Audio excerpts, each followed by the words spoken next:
Frères et sœurs, nous célébrons aujourd'hui le premier dimanche de Carême de l'année liturgique C. La première lecture est tirée du livre du Deutéronome au 26e chapitre du 4e au 10e verset. La deuxième lecture provient de la lettre de Saint Paul, apôtre, aux Romains au 10e chapitre, du 8e au 13e verset. Nous lirons l'Évangile selon Saint Luc au 4e chapitre, du 1er au 13e verset. Ces lectures nous invitent à être vigilants afin de vaincre les tentations à l'instar de Jésus. Dans la première lecture, Moïse invite le peuple à exprimer sa reconnaissance envers Dieu qui l'a délivré de l'esclavage d'Égypte. Nous avons crié vers le Seigneur, le Dieu de nos pères. Il a entendu notre voix. Il a vu que nous étions pauvres, malheureux, opprimés, ont-ils confessé. Aujourd'hui, nous aussi sommes des esclaves du péché et devons nous en libérer. Le carême est un temps privilégié pour briser nos liens de servitude. Tout comme le peuple d'Israël a crié vers le Seigneur pour être libéré, il nous revient aussi de demander constamment son secours dans la prière. En effet, Jésus avait invité ses disciples à prier afin de ne pas tomber au pouvoir de la tentation. Luc chapitre 22, verset 40 et verset 46.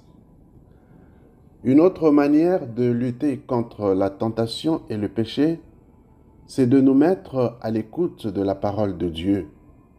Dans la seconde lecture, Saint Paul affirme que la parole de Dieu doit habiter notre cœur pour être proclamée à travers notre bouche. C'est cela que nous voyons aussi dans l'Évangile où Jésus vainc le diable par la force de la parole. Il est vrai que le diable lui aussi a recouru à la parole. Cependant, celle-ci ne provenait pas de son cœur, mais plutôt de sa tête, car il n'y croit pas. Il instrumentalise plutôt la parole pour tromper et désorienter. Mais pour Jésus, la parole est une force lorsqu'elle est dite dans la vérité. Il nous revient de nous familiariser avec les saintes Écritures selon l'esprit de vérité, afin de nous y référer régulièrement.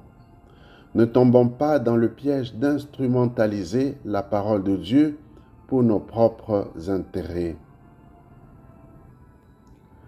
Les trois tentations de Jésus concernent le pain, le pouvoir et les honneurs. Il s'agit des réalités auxquelles nous sommes régulièrement confrontés. L'appel ici est de savoir chercher notre pain quotidien sans dévier de la volonté de Dieu. Mieux vaut rester affamé comme Jésus plutôt que de trahir les commandements de Dieu dans le but de jouir des biens matériels. Quant au pouvoir, le diable prétend qu'il lui appartient de l'accorder à qui il veut. En fait, tout pouvoir fondé ou obtenu par le mensonge et la ruse est voué à sa ruine, car il ne vient pas de Dieu. Jésus a refusé le pouvoir pour le pouvoir pour dominer, au lieu de servir par la seule force de l'amour. Enfin, par rapport aux honneurs, Jésus a suivi la voie de l'humilité. Il n'a jamais cherché à se mettre au-dessus de Dieu. Enfin, par rapport aux honneurs, Jésus a suivi la voie de l'humilité. Il n'a jamais cherché à se mettre au-dessus de Dieu. Le diable a placé Jésus au sommet du temple comme pour lui demander de se mettre au-dessus du pouvoir de Dieu. Jésus a refusé de mettre Dieu à l'épreuve. Il a préféré se soumettre à Dieu dans l'obéissance et ainsi accomplir sa volonté jusqu'au bout, c'est-à-dire jusqu'à en mourir. De la même manière, Satan suscite souvent en nous la tentation de l'orgueil pour nous pousser à nous considérer comme étant plus grands et plus importants que les autres et en définitive, pour nous pousser à nous comparer à Dieu. Face à une telle tentation, nous devrons accepter notre condition d'homme, au même titre que les autres. N'oublions pas cette mise en garde de Jésus, qui s'élève sera abaissé et qui s'abaisse sera élevé. Luc chapitre 14, verset 11.